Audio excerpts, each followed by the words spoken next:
So we begin with Friday's Times, and the Tory leadership contest is, well, it says reaching a rather messy climax here, but I think it's probably got a while to go yet. Well, what's the latest news? I'd describe it as fever pitch rather than a messy climax, because messy climax sounds filthy.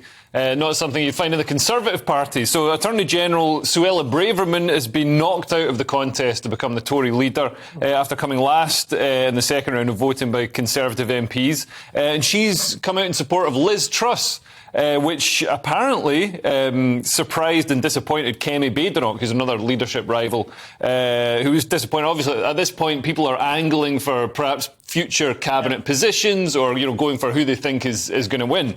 So Badenoch and Suella are friends, and unfortunately, she backed Liz Truss instead, but I think this is turning into a sort of Squid Games. It's very much sort of like, feels like Celebrity Big Brother or something. Everybody's backstabbing. There's all this revelation. Somebody really doesn't want Penny Mordaunt, who's one of the front runners at the moment, to get anywhere.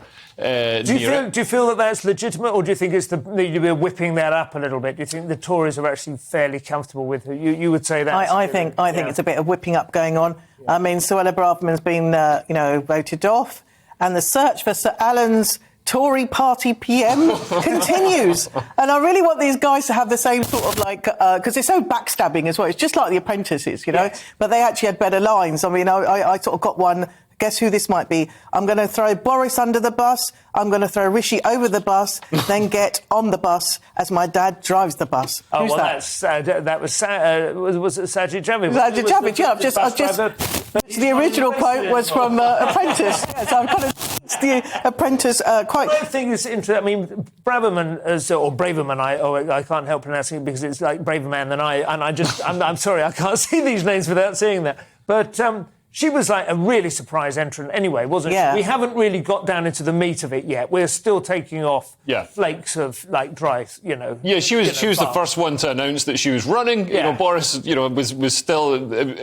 Boris had just left, and she pretty much straight away announced that she was running. On an interview with Peston, wasn't it? And I think he said, some people will think you might be running. And she said, yes, I am. And then you could see he's visibly shocked. I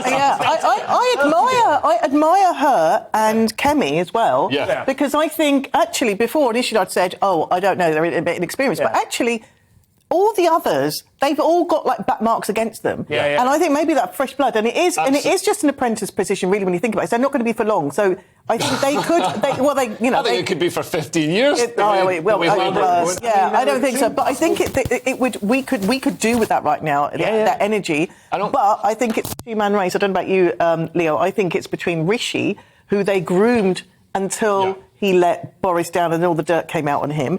And also, this I don't think Truss is the one.